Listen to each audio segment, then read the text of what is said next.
We hear a lot about psychedelic-assisted therapy, but 3 out of 4 people who choose to consume psychedelics do so at home or in nature with friends or loved ones. I'm April, founder of Set, an integration platform to help you get the most out of your psychedelic experiences. The podcast episode you're about to listen to may reference one of my previous shows, The High Guide or How to Do the Pot, because I've been a trusted source in cannabis and psychedelics since 2015. I invite you to visit getsetset.com and sign up for our newsletter to receive your free guide on set and setting to make the most of your next psychedelic journey. Hey, it's April Pride. I'd like to take the moment to remind you that we do discuss cannabis and psychedelics, and this podcast is intended for audiences 21 and over. Also, I am not a medical expert. We do discuss interventions and protocols, and you should consult your medical professional before moving forward with anything that we may discuss here on the show.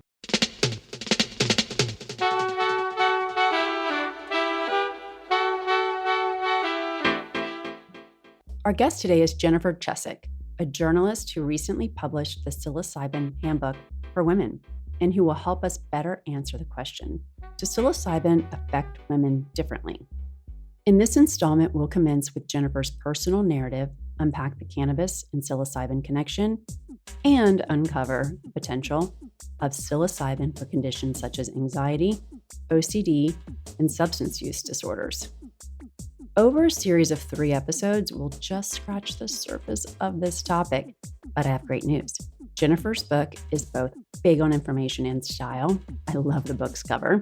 So don't hesitate to pick up a copy for yourself, and I've linked to where you can in today's show notes. Let's get started. So if you could just introduce yourself, how you'd like to be introduced on the show, and give us some background. Like, I love the introduction to your book when you explain, how you got here, what happened with the albuterol. Any personal story that just helps give the listener context for why you should be a high guide. I am Jennifer Chesak. I'm the author of the Psilocybin Handbook for Women. And I started writing I'm a medical journalist and a fact checker first. I should explain that. And so I started writing about psychedelics and specifically psilocybin for women. And the reason for that is because we really don't have this full look or full picture, the differences between men and women when we're using psychedelics. And with psilocybin specifically, that's what I dove into. But I found it really interesting when I started doing this research and determining that, yes, I wanted to do this book specifically for women. And what I found was that via the Global Drug Survey, I think it was the 2020 Global Drug Survey, I realized that more women are using some psychedelics than men are. But then when I did a little more digging, because I found that fascinating, first of all, but when I did more digging, I realized that women are using psychedelics to self-treat, whereas men typically use psychedelics for recreational purposes. I mean, obviously, that's just a generalization and what was learned from this global drug survey, but it didn't surprise me that women are using psychedelics to self-treat. And that's the reason that didn't surprise me is because it seems like we're super behind on women's health in general. And part of the reason for that is that women were not included in early stage clinical trials until the 1990s. So I was a teenager then. And, that's really showing itself in different contexts. And one of the things that I, like to bring up in relation to that to illustrate how far behind we are is to throw out the statistic and, or not a statistic, but more some facts here. And so in 1998, Viagra came on the market. So we had a drug for male sexual dysfunction in 1998.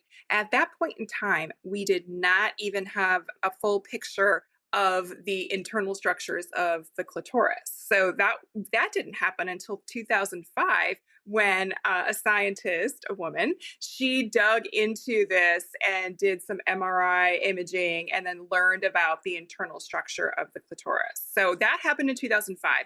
Then it wasn't until 2015 that we got a drug for female sexual dysfunction. And so, just to put that into context one more time, 1998, Viagra.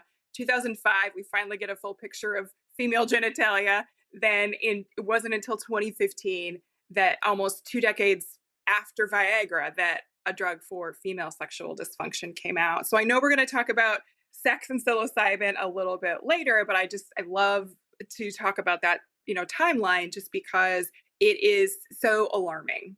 So we're very far behind. Right. I think that sets up the conversation perfectly. Yeah.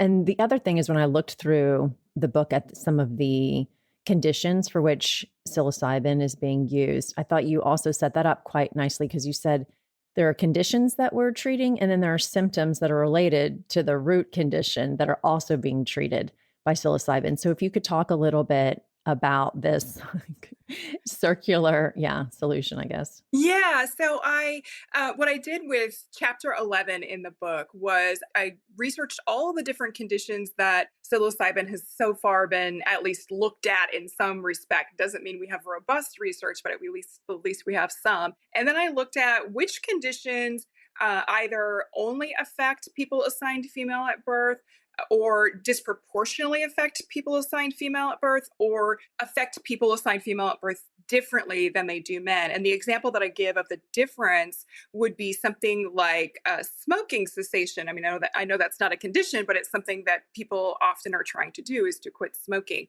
And for women, it's interesting. Females have different nicotine receptors than men. So if you look at all of the smoking cessation products out there, or the large bulk of them, they all rely on dealing with the nicotine receptor to help wean you off of nicotine. But women have different nicotine receptors. So these products aren't working very well for women when they're trying to quit smoking. So, and psilocybin is being looked at for smoking cessation, which is kind of interesting too. So that just gives you an idea of the difference that sometimes occurs with men and women, because, hey, we have different bodies and the medical system treats us all the same half the time, or they have historically, and, are starting to move in a different direction with that, adding women to clinical trials and trying to split it as evenly as possible. But there's still a problem with us just not having a whole lot of research that's really focused on women. But yes, you're correct. I was looking at not only conditions, but symptoms related to conditions. So endometriosis is a systemic disease. I have it, and a lot of people have chronic pain. So chronic pain is a condition of that, or a symptom of that. And chronic pain is a symptom of migraine and things like that. So I dive into all of that in chapter 10. So Chapter 11, I'm sorry. Chapter 11, yeah. Yeah. Two of the conditions that you mentioned, endometriosis and migraine, and the pain that comes along with endometriosis, are symptoms that I've talked about for years being treated with cannabis, right? So Yeah. where does cannabis stop and psilocybin pick up in terms of managing these conditions? Yeah, I think that's really interesting. I think there's some overlap for sure in terms of cannabis and psilocybin with managing these conditions. I do think that cannabis is going to be more beneficial for things like chronic pain. So I use cannabis regularly to stave off migraine, just to stave off endometriosis pain and things like that, where I think psilocybin may have some applications for chronic pain, and that's being studied right now, especially having some anti-inflammatory effects and doing some different things with the brain that are related to chronic pain. So I think there's some overlap there in terms of cannabis and psilocybin, but I think where psilocybin tends to be much more beneficial with these conditions are when we've got conditions that are affecting the brain in specific ways. So I know we'll talk about eating disorders, but that's one condition, it's multiple conditions, eating disorders, obviously, but those are conditions where we've got some differences in the brain between people who have eating disorders and people who don't. And so psilocybin, as we know, does do some changes in the brain, which is great. And so there's potential to help there. So I think that's the difference. The main difference here is that we're looking at, certainly cannabis can help relax you, ease chronic pain. And then we look at psilocybin, it can probably do some of those similar things, but also with conditions and things like that, it may actually make changes in the brain that are longer lasting, if that makes sense. Eating disorders, though, that's a good one, right? Because I know women, including myself, actually, I take stimulants daily. So cannabis helps me get excited to eat, right? Because I need to eat 3 meals a day no matter what. And I did have an eating disorder in high school. So I have to be really careful taking something that suppresses my appetite. And I've talked to so many women who have had a similar life experience as me, and cannabis is something that gets them. I often say I'm not very motivated by food. And so it's just something that really does help and it stimulate your appetite, right? So that could be one way that cannabis can help someone that potentially has disordered eating in some way.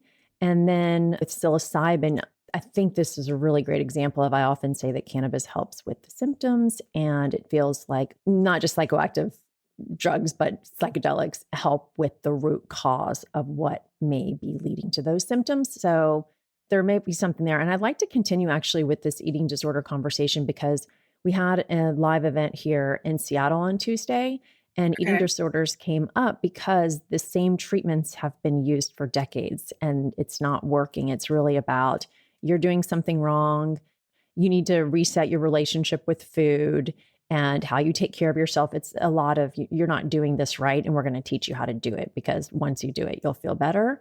When if we what we know about the brain and what's happening with disordered eating, there's obsessive compulsive at play, there's neuroticism at play. Like I feel like your book such a good job of trying to outlay the complexity of it and how psilocybin just goes straight into we can break this loop of very regimented thinking, right? That's where they're thinking psilocybin comes in and breaks that loop. Can you talk a little bit about that?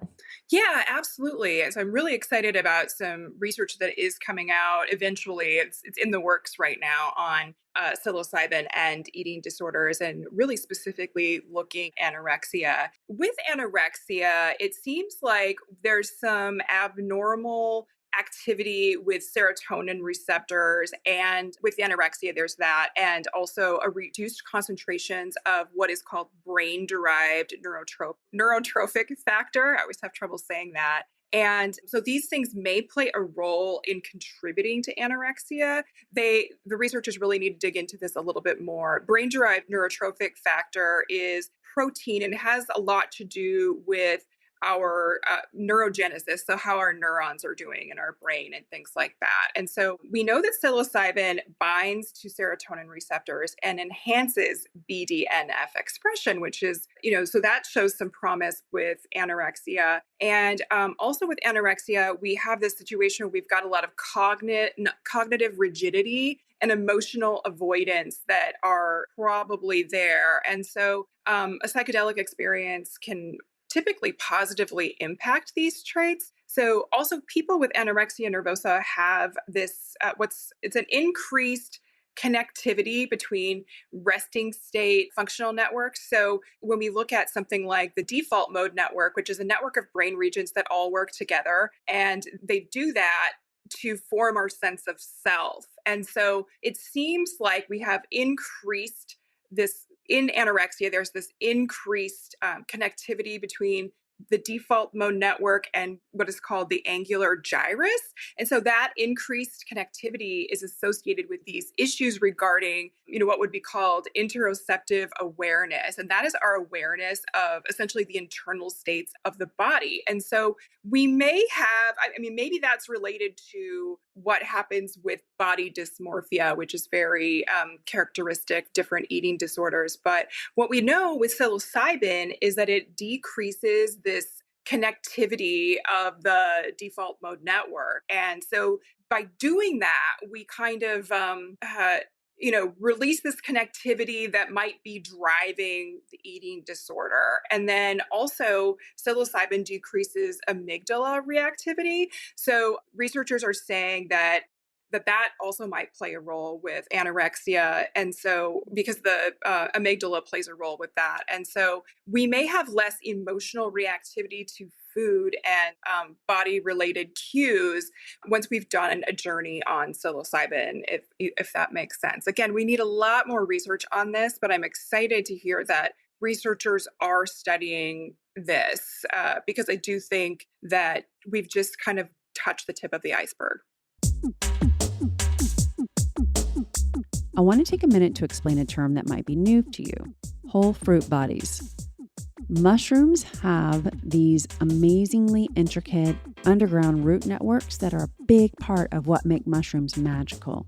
The fruiting body is the part of the mushroom we see above ground, the cap, and the stem.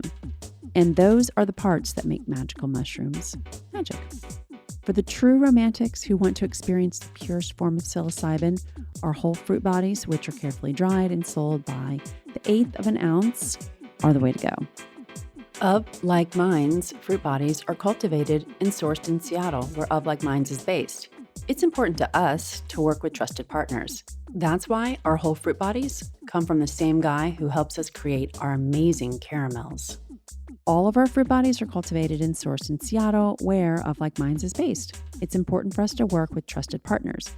That's why our whole fruit bodies come from the same guy who helps us create our amazing caramels. Now, let's talk strains. We've got 3 excellent varieties of magic in our whole fruit bodies collection. There's the potent and intriguing penis envy, the gentle inviting hillbilly, and the captivating Ecuador. Each strain offers unique experience, tailored to different preferences and explorations that we write about in depth on our website. We do understand that not everyone wants to chew on a dried mushroom. Maybe you've got a sensitive stomach, or you prefer a different taste profile to dried up dust. So I do want to mention that we also make scrumptious chocolate-covered psilocybin caramels. We make microdose offerings if you're new to the world of psychedelics and just want a more subtle approach.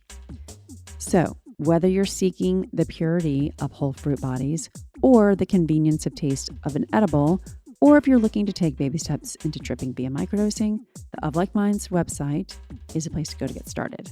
Explore a range of offerings, read up on the experiences of others, and if you live in Seattle, you can, of course, purchase one of our educational PDF downloads. And as your gift with purchase, you will receive, shipped via third-party carrier, a gift from Of Like Minds to you at your Seattle address. Sign up for the Of Like Minds newsletter and follow us on social media at oflikeminds.co for all the updates to learn all the ways we are all of like minds. Anorexia is a very isolating condition, disease, right? And so when you are suppressing your DMN, when you're quieting your ego, when you're not just thinking that every single thing that goes right or wrong is your doing, right? When you can get out of that thinking, and so you're trying to control your eating because everything else feels out of control. It just makes so much sense to me as a treatment. I can't wait to see what the results are, really. I agree. I think it makes a lot of sense to all the theories behind it. So I'm sure that what we'll see is that the research eventually supports some of that.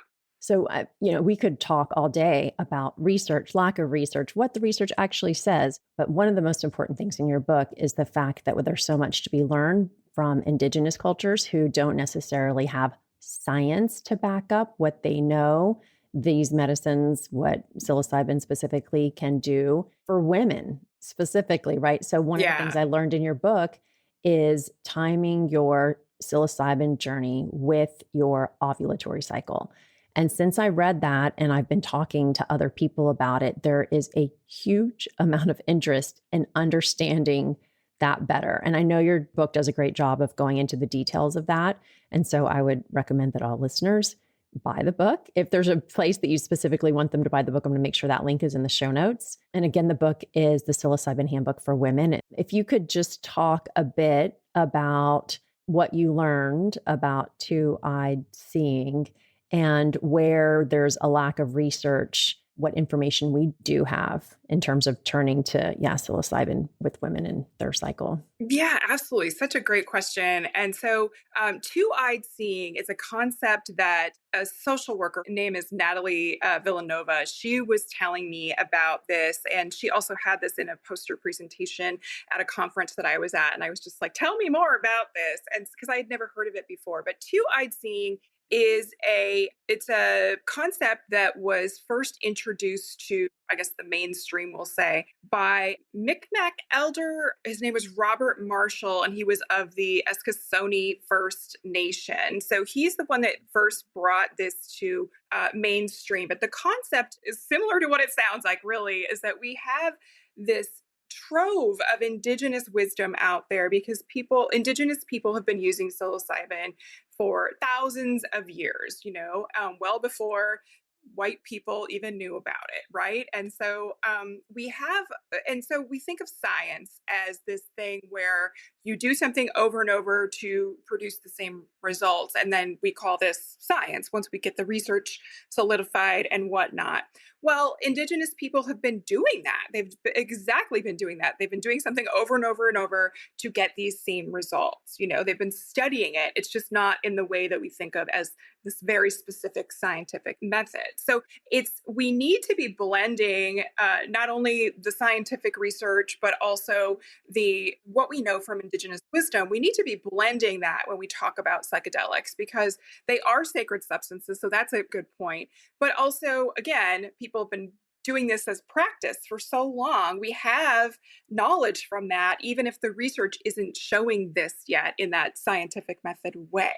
So with the menstrual cycle, first, I just kind of want to mention the possible interactions. So the menstrual cycle occurs along what is called the hypothalamic pituitary gonadal axis, or sometimes people call it ovarian axis. So I'm just going to go with HPG because that's typically what it's called. So this HPG axis controls our menstrual cycle. And what I mean by controlling that, it's that one hormone raises, it tells the different parts of that axis to release the next hormone and such. And that all creates that trajectory of the menstrual cycle that we know in terms of the follicular phase first. We've got ovulation in the middle, and then followed by the luteal phase, and then at the end of the luteal phase, you menstruate essentially. So that's the gist of the menstrual cycle. But we also have an axis called the hypothalamic pituitary adrenal axis, and that's where our stress response is. So that's a lot of where the serotonin receptors come in. And so when we take psilocybin, that really activates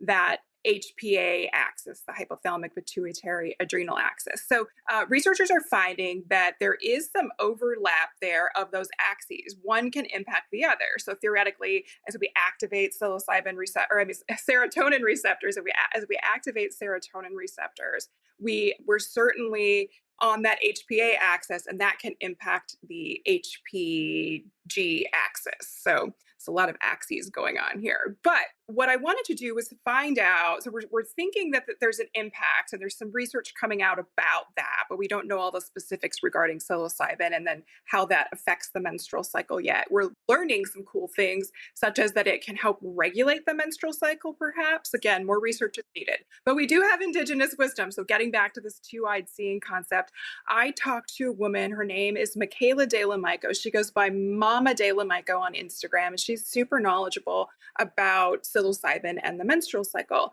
And what she had recommended was that we should be, when we're considering a deeper trip or a trip in general with psilocybin, that we want to do that during our ovulatory period. So kind of the middle of the cycle rather than closer to menstruation or during menstruation. And the reason for that is because we need more nutrients towards the end of the luteal phase, whereas the ovulatory phase we have a lot of energy in our bodies. And so a lot of people in psilocybin sessions will fast a little bit before the psilocybin session. It might be a period of a few days or just one day, or you kind of reduce the amount of food that you're eating, and that can perhaps enhance a trip. But we're finding and this stuff makes sense in terms of what she is saying. And the reason that it makes sense to me is because I've done a lot of research on the cycle in general. And in that luteal phase, we tend to become more insulin resistant. So I won't go into all of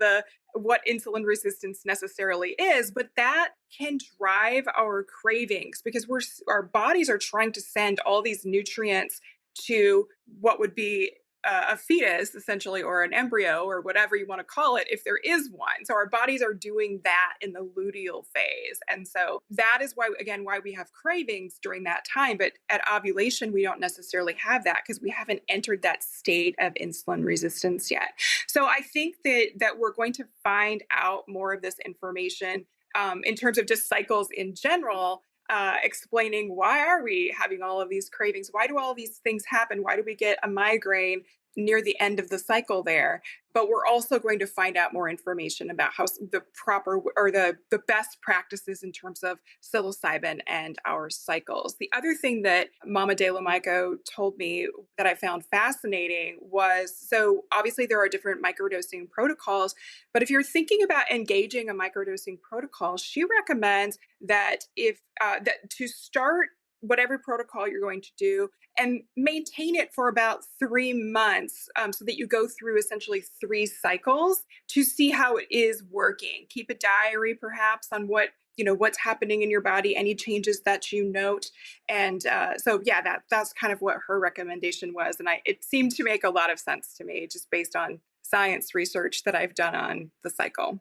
Do you microdose? Have you kept a journal? Did you do? I may I'm not have a need to, but just curious. Sure. So I'm not currently doing a lot of microdosing. I'm doing occasionally just kind of following my intuition with that and taking a small dose, but not a lot. And so I've done a large, deep trip, but that had a lot of really positive effects on me. And I haven't felt the need right now to do a deeper journey. So just kind of, again, using my intuition on what does my body want from me.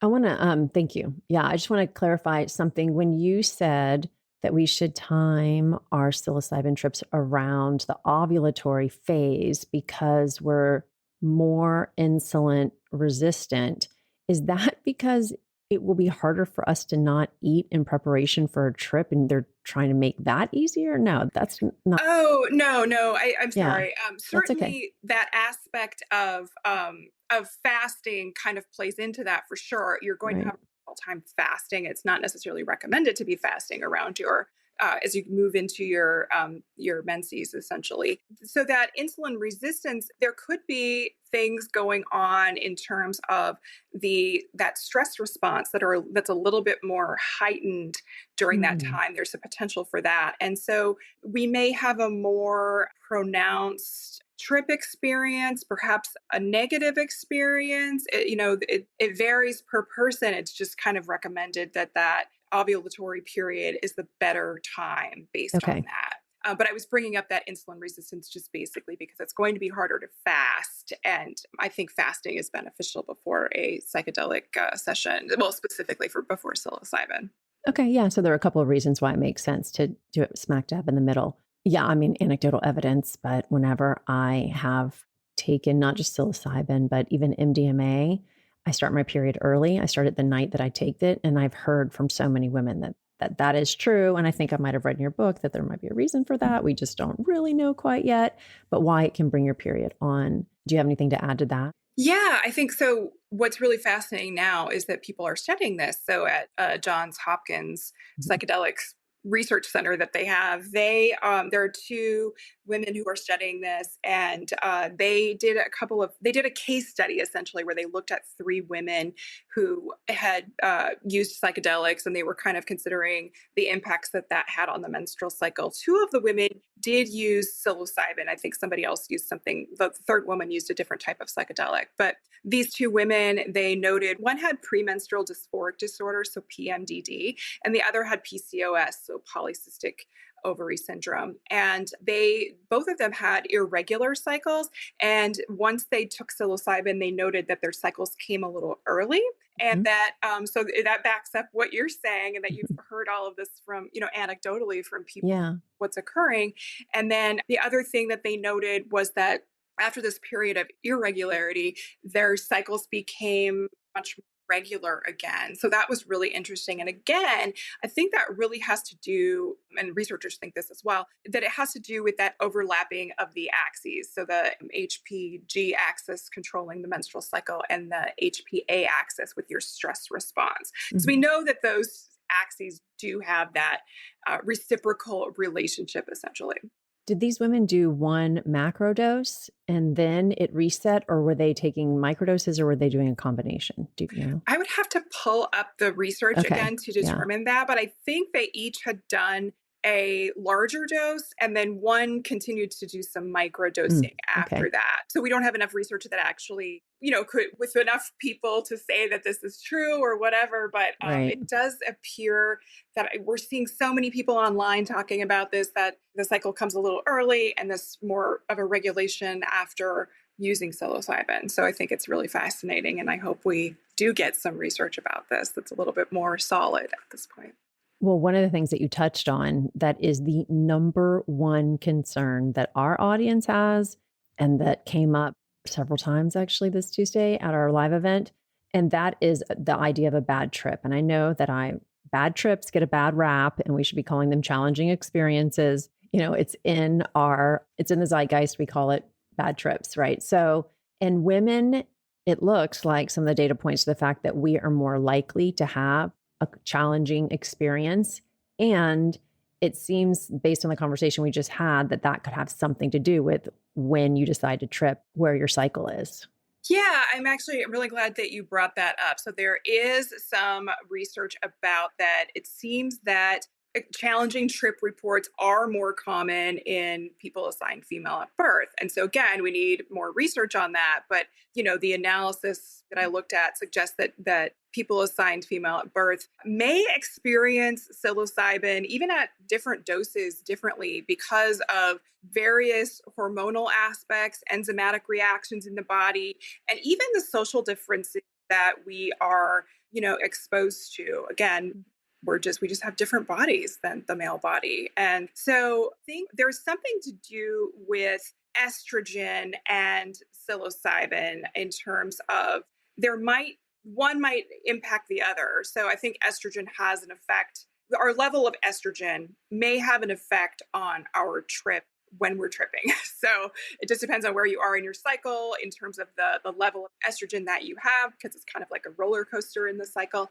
And so that may have to do with, so that the reason that it might be better to do a trip in that ovulatory period may have to do with the way that estrogen interacts. Yeah, because I think estrogen is a serotonin antagonist. And so if you have more estrogen in your body and you have more serotonin in your body, and then you add psilocybin to it, I think I'm going to have to get a medical expert in here to explain what that all could mean. Because if I kept talking, you would definitely want to fact check me. But yeah, I love the science, and me trying to make sense of the science as a non-scientist. It's definitely I know. fact check me. I'm very lucky to have people I can call to get some answers.